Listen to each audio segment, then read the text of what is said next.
This video is brought to you by Midway USA. Support the channel by choosing Midway for your shooting and outdoor supplies.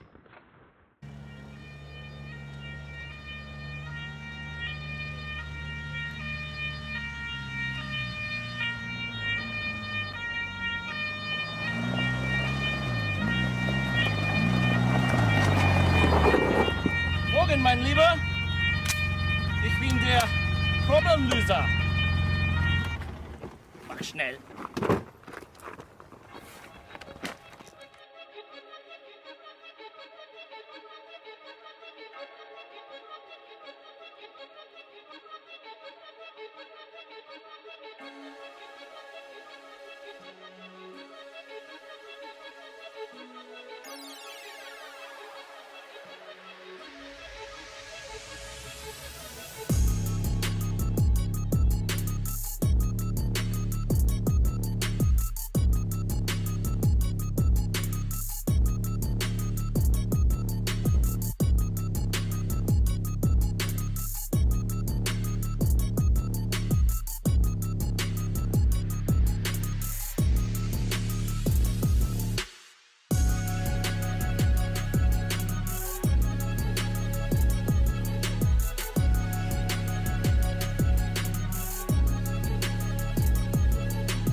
Confirmation of Tango. I see the target number 1. Target's at 75, Henry. Impact. Impact. Boomstick. Yes. Okay, I'm on at 150. All right, so 150. So that last one I was aiming at the base of the target and it was hitting on the very top of it. Let's see how much it drops, yeah? Okay. Impact, belly. Just short underneath it. Impact, bottom line of the plate. All right, so this 0 is point of aim, point of impact, essentially. But the problem is... Not anymore, it's not. Well, the problem is, it's a 10... What is it? What did I tell you? It was like a 10 MOA? Your groupings were 10 inches, yes. Right. But these have all been much tighter than that, so who knows? Maybe you'll be good. All right, I'm on at 200. I appreciate the optimism. Yes. All right, so I'm going to bump the elevation up slightly. Should I bump it more than slightly? I don't know. I'm going to aim at the head, at the 2 position. And I think it's going to fall on the ground, but we'll see how much it falls, all right? Okay. Just underneath it. Come up.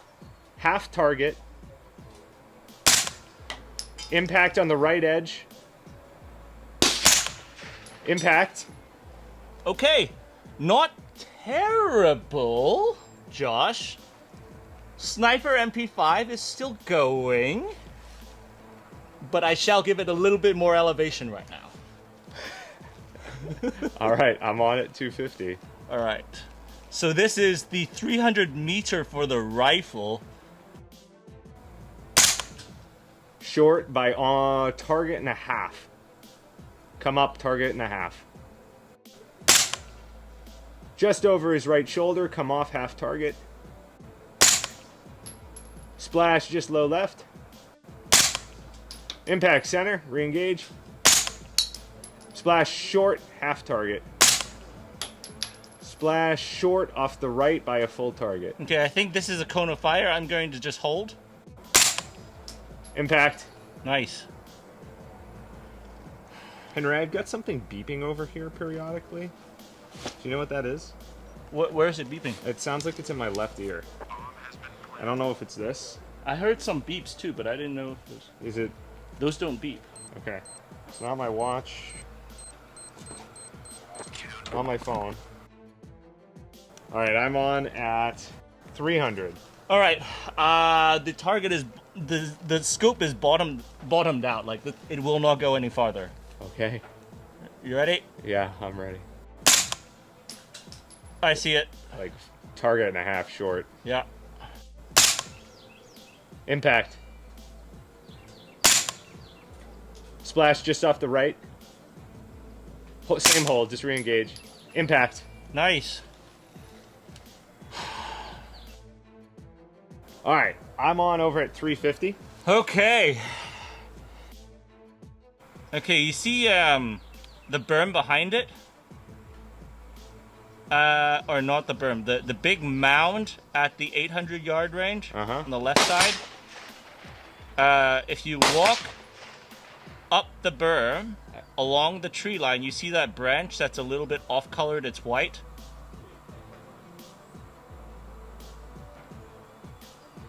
I'm gonna aim right underneath that. You ready?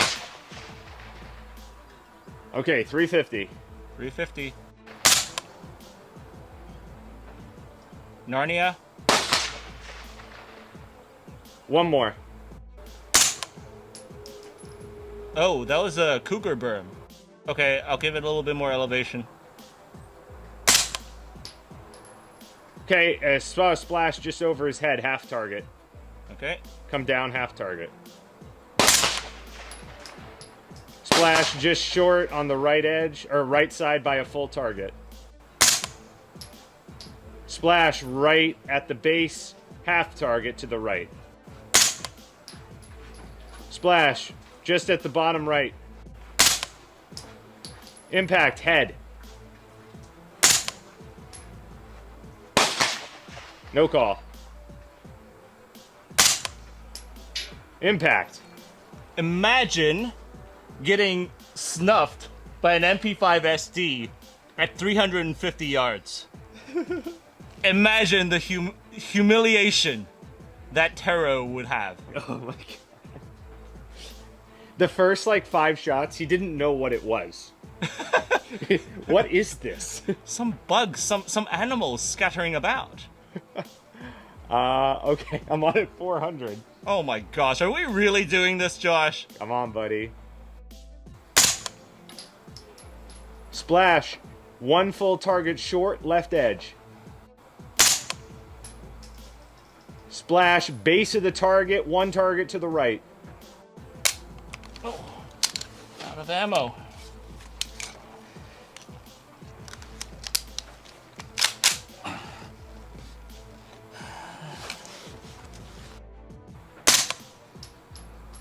Splash, half target short, left edge. Splash, full target short, center. Okay, I need to give it a little bit more elevation then, huh? Impact. Lower quadrant. I think that was an impact, dude. I heard it's an impact. Oh my gosh, is the MP5 SD going to clear the course? If it is, Josh, this would be like great shame to everything that did not clear the course. All right. I'm on at 450. Oh my gosh. All right, so now 450 is actually going to be more difficult for me because I don't have the reference points in the woods behind me. Yeah. Yes, I'm ready, and I'm on at 450.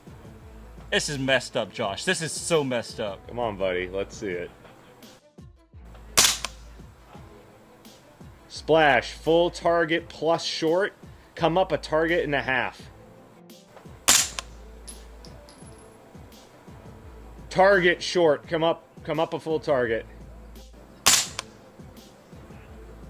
No call. Maybe ease off that slightly. Just short, come up half target. Short at the base of the plate on the right edge. Splash, good elevation off the right, one full target. High at the top of the berm. I think this is a cone, dude. Okay. High at the top of the berm.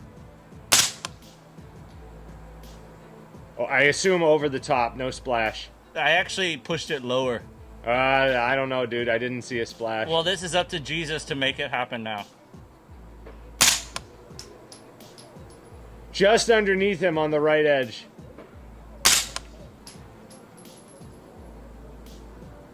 Nothing. 5 more rounds, Josh. 5 more rounds. We'll see if it can happen. All right. I'm straining the eyes. I mean, I feel like I'm gonna get lung cancer too. Oh my god. Nothing, man. I can't even see the vapor trail on these anymore, the wake. Saw a little tiny movement of some twigs on the far right, multiple targets to the right. Splash right 1, 2, 2.5 targets to the right. Nothing. Nothing. Sorry, my love. We are out. All good. I mean, are you kidding me? I am... Wow. I know how badly Henry wanted his MP5 to clear the course. Whoa, look at the can. Dude, I'm gonna be honest, clearing 400 with this is more than I thought it was gonna be able to do. Yeah, same. I mean, so this is actually a historically accurate loadout for the GSG9 and subsequent Europeans who use the MP5 in a sniper role. Not out to 400 though. More so like the close target. You can see how close it stacked the 75 target. It was actually fairly efficient on getting the headshots if you needed to. But a little bit of a meme, yeah? But honestly, way more effective than I thought it would be. Going out to 3, it was not difficult as long as I had a spotter. Going past 350, 4, it got really difficult. 450, forget about it. Yeah. Like I was looking really hard at the plate to make sure that I didn't miss any small little tinks on it. Yeah. But I think the cone at that point had, because then I started catching them like multiple targets to the right. Yeah. So I mean, hollow points are also not necessarily the most aerodynamic projectiles to lob down. What? But anyways, are you entertained? So, if you are, though, we should delve into the history together in the debrief. You have anything? We'll see you guys there.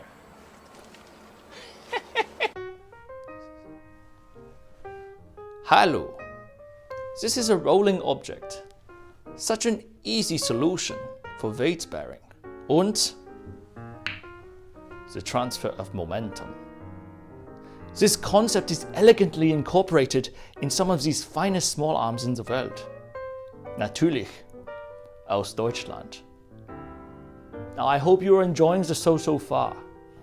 Shows like this, of course, they're brought to you by Slate's Black Industries. But more importantly, we have the support of the patrons of Patreon and Utreon. That's right. This magnificent group of men and women, they support us financially, intellectually, but most importantly, emotionally. So today I'd like to invite you, come, join us, become one of us. Zusammen, we will conquer the Welt in small arms development. But if you cannot, we completely understand. We will be just as happy to see you put a comment in the comment section below. But I must say, for now, let's get on with it. Welcome into the debrief, and Henry. Where's the outfit? It is currently Deutschland Polizei. Where is it at? It's currently at the cleaners, because this certainly almost cleaned the course to 450.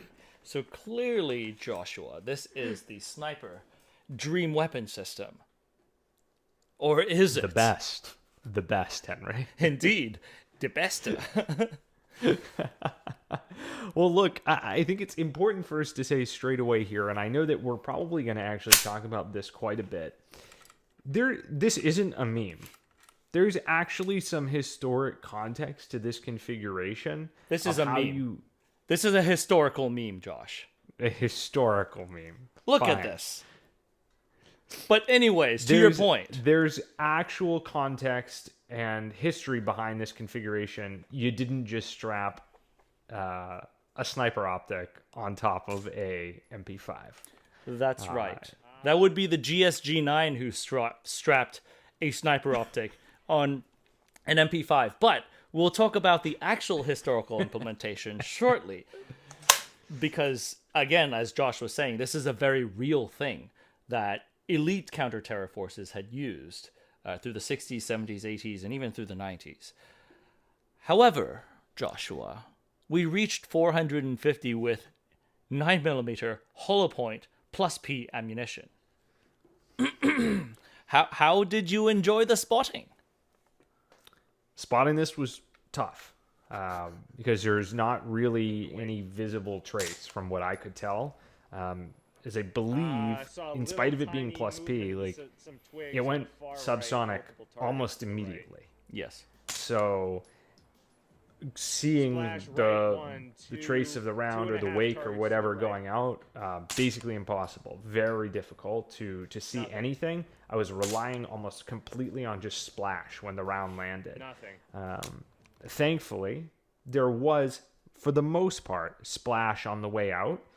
It got real tough at 450. I wasn't seeing a bunch of splash on stuff, and the reports back were really minimal, insofar as I even missed what was a hit on target, because I'm just looking for any small indication of anything. Obviously, the plate didn't move at all, but I saw Spall pop, several target lengths to the right. I saw the grass pop up, and I was just queuing in on any sort of visible splash, and that was unfortunate. It's not like it would have mattered. The cone of fire at that point was dramatic. Well, so it's not as if it would have mattered to hold the same hold, but it was, it was challenging. So I don't know about you, Henry, but did you expect it to go this far? No, hell no. I thought at 300 it would cap out, because remember, this converts supersonic to subsonic coming out. So coming out... Oh, it's subsonic? How does it do that? It leaves subsonic regardless? Yes, it leaves the barrel subsonic because it's got a perforated section of the barrel that bleeds the velocity directly into the suppressor right away.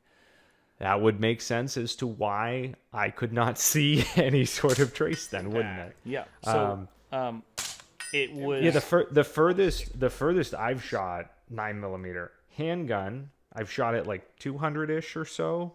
Mm-hmm. Rifle, like a 14.5-inch barrel, I've shot it 300-ish or so. And even that, supersonic, was like 5+ target lengths high. It would be crazy. You're like holding way off in space over a target. So okay, 350. Yeah, 350. I'm shocked at how far we got with this. Yeah, I mean, to put it into context, this is probably the least aerodynamic projectile we've shot on the show, being a hollow point, and leaving the barrel is slower than a 9mm coming out of a Glock. That being said, I think it was one interesting thing is, we could have shot it with no ear pro if we wanted. But with I did have ear pro on because you could hear better with electronic ear pro downrange. So one of my pieces of confirmation was to see if I could hear the impact downrange, which, the 75, no issue. 150, no real issue. I did drop that one, but that's because I was trying to figure out the height. That's it. That being said, Josh, 450 is way out of range for what this was used for back in the day. And so what was that then, Henry? Because we alluded to the setup being historically correct, but obviously the distance that we shot this to was not historically correct, right? So there's a purpose. There's a reason why I wore a Polizei. Well, it wouldn't be a motorcycle Polizei officer using this, obviously. But it was the one outfit that I had with a giant Polizei written on the back, like the GSG9 would have been, with giant Polizei written on the back. And indeed, it was the GSG9 who first, used the MP5 SD. In fact, the MP5 SD, and this is information that I learned from our friend James Williamson over at Teufelhund Tactical, the GSG9 had spec'd out 2 specification requirements to H and K, and those 2 would develop into the MP5K, again, one of my favorites to shoot, and the MP5 SD. And both of those were based upon the full-size MP5. Remember, though, this was back in the 60s, so suppressor technology is not quite like suppressor technology nowadays. Suppressors back then, this was right after World War II, like 50s and 60s. World War II suppressors were like wire mesh going down, and that's it. It was fairly rudimentary. The big question for this one is that the GSG9 wanted a weapon system that they didn't need an armorer to specifically thread the barrel and then have to use subsonic ammunition if they wanted it to be subsonic. And so H&K took those requirements, went back, and came up with an integrally suppressed system that, as I was alluding to earlier, has perforations right in front of the chamber to bleed off excess velocity to slow down the projectile leaving the barrel for it to be subsonic as it exited the That's really unique. Did not know that was how the SDs work, but basically the result, to your point, is converts any ammunition subsonic. Yes. By virtue of its design.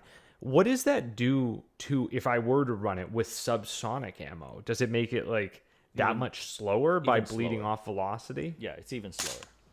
Because Wow. you're bleeding off the gas that it would otherwise require to push it out. Impact. So it's actually designed and intended to be shot with full power ammunition. Yes. But will then, as a result of that, so whatever the standard issue full power, FMJ load or jacketed hollow point load is going to be, not subsonic, is what it's intended to be run with from a logistics and supply chain perspective, like improving that and then converting it at the gun. That's actually ingenious. Remember, though, this was the 60s. This is a 1960s design. The first SDs, if you look back at the GSG9 images, they didn't even have handguards on them. It was a straight suppressor going all the way down here. Wow. And this is how long the suppressor is. It goes all the way to here. And so the first designs were still, it's still a free-floated barrel. Well, now it's a free-floated barrel, free-floated suppressor. But the original design, they would hold the actual suppressor while they were shooting it. And so the story goes that they had received the SDs, and as any operative would, of course, do, they walked over to the rifle segment of the delivery package and saw, hey, these G3s have these fancy Hensoldt optics on it. Why don't we make a meme and shoot it with this thing? And they started experimenting with the MP5 using a 4X G3 Hensoldt initially, and realized, hey, this idea may actually have legs. Because yes, of course, the turrets originally were the 7.62 turrets. They started using this at a sub 100 meter situation. So if the situation dictated they needed a lighter sniper rifle, or this was a part of an operation, like there's a famous image of a GSG9 operative who is posted up against the wall with an MP5 SD with a 4X Hensoldt on it. That evidently was from an exercise where the officer had just air assaulted out of a helicopter and run up on a post and was providing security. And so in a highly mobile environment, if you needed something that had pinpoint and silence capability within that 100 meters, which is very useful for an elite counter-terror unit, then this was it. Right? Wow. So this eventually actually went beyond the GSG9. Obviously, there are other sources, and this I confirmed with Jonathan Ferguson over at the Royal Armories. He made a couple calls over at Hereford to confirm that the SAS indeed did use something like this, and they did. They confirmed that this was used as a silent sniper device back in the day. And Calvin over at Firepower United, when he was over at the in the Balkans, he saw in a museum that there was a JNA, Yugoslav National Army, MP5 SD with a 4X Hensoldt. And in fact, you know it's a Yugoslav MP5 because the selector markings are not SEF. It is local to the H&K would stamp out the selector symbols to the organizations that they are selling it to. Famously, the Thai have Thai written on, so it looks completely different. But this was very much one of those peak commando setups back in the 60s, 70s, and 80s. And you even saw SEALs run it, the MP5. You still saw SEALs with the MP5 SDs, even though they were super worn down because these things require way more maintenance than a normal MP5. And if you were to ask SEALs, they sometimes are the world's worst people when it comes to maintaining the actual systems that they use. A lot of them were lead fouled inside of the suppressors because typically, like for me, I clean this thing every 100, 200 rounds. I clean everything out. Otherwise, it's just too much stuff and you can't even remove the suppressor off of it. So the system itself went through all this development, and then it was a GSG9 specifically speccing this out, later on speccing it out and having turrets made for 5.56 and 9mm to use a Hensoldt scopes on their HK33s and their MP5s as well. And remember, people forget about this, but the MP5, the HK33, and the G3s, that was a whole family of rifles that revolved around furniture and optics and accessories that were interchangeable between one another. And so even though this is a G3 optic, I was able to clop it onto the MP5 SD and shoot it as a historical MP5 SD sniper model. I thought that was pretty cool. Now, so the big question though, in the era since 300 blackout,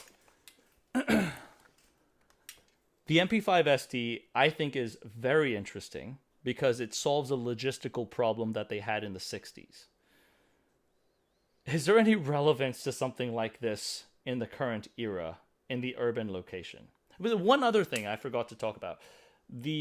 I'll point out the camera real quick. You can see that there's actually a sight channel right here, and you could still use the iron sights, even though it's underneath the optics. So it's not completely, you're just fixed to the 4X. And that was one of the major pulls that why they wanted a system like this.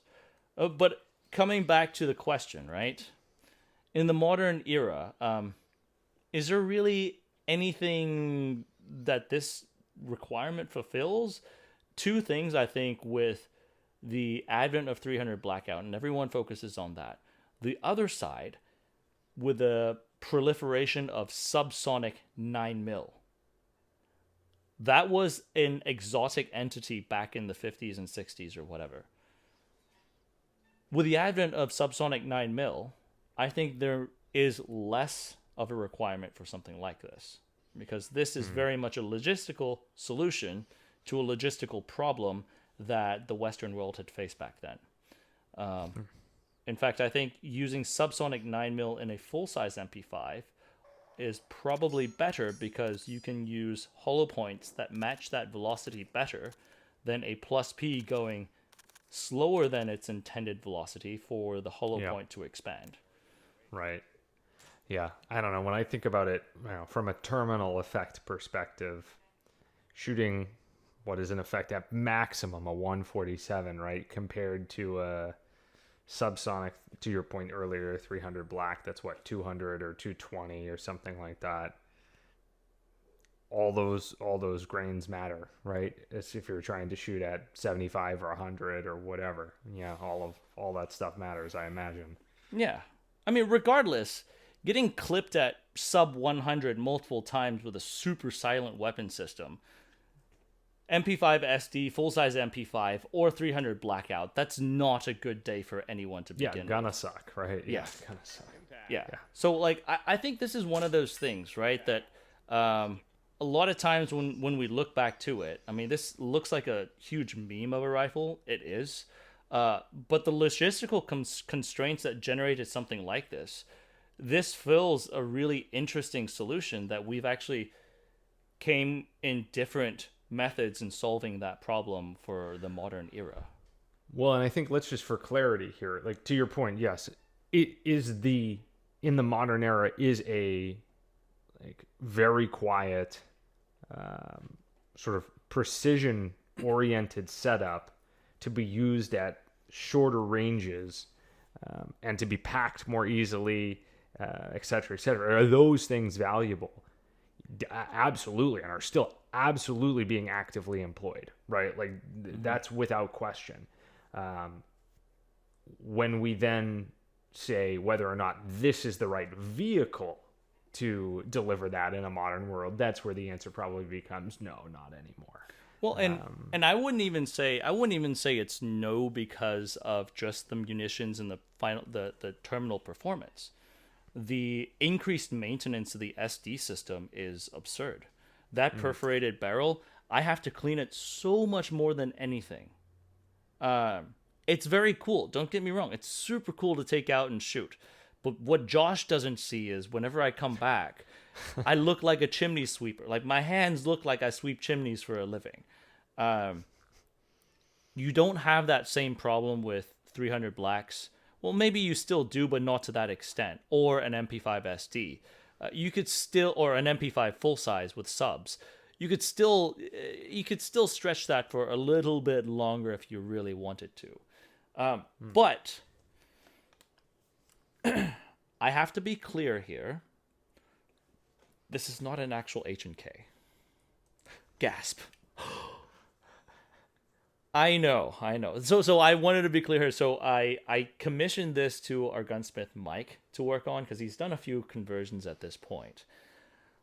One of the things I wanted was an MP5 SD that matched the era that you would have an MP5 SD sniper. So although B&T makes modern conversions at a very limited rate, they converted a bunch of SP5s, so the actual H&K SP5s, into an SD. The SP5 is actually a modern post MP5 Navy loadout of a system. I specifically wanted the MP5 SD to reflect the golden age of the MP5 SD when it was out there. So, all right, so what did you use? Henry? I used an MKE as the base. Oh, I know, gasp. How terrible. I shot it extensively and found that, yeah, this is fine. The MKE seems to be like the Wasser of MP5s. I mean, Henry, can you imagine how well it would have done if you didn't skimp out and you got a real MP5 for this? Well, first of all of those real MP5 SDs that are old like this would have been pre-bands that were machine guns. So yes, I mean, indeed, it just would be do nice. better, Henry. Do better. Okay. The other way of looking at this, what I could have also done was get an old school SP89,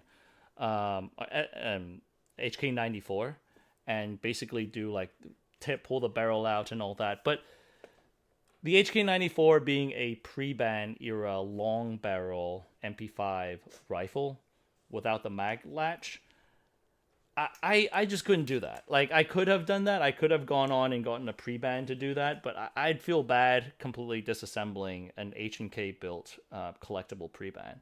So when I weighed things out, yes, this was a bit cheaper than the SP5 conversions in Switzerland. I actually prefer this, though, because I wanted an older setup to reflect that old school GSG9. Because once you get into the Navy configuration MP5s, that's a US spec. That's updated for the US spec and the French spec MP5s for modern use. And it works pretty much the same, to be honest.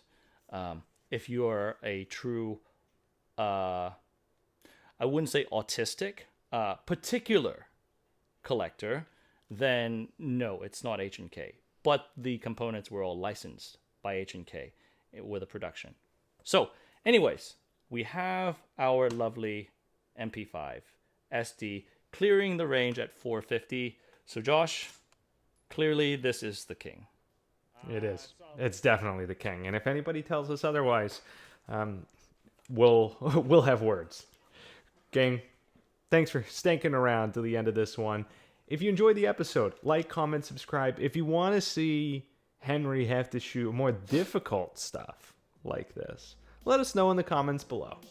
And, of course, join us over on Patreon. Hop into the private Discord. Great group of guys and gals over there now, sharing a bunch of really valuable information. So, we'll see you there. And until next time, perhaps we'll see you on the range. Auf Wiedersehen.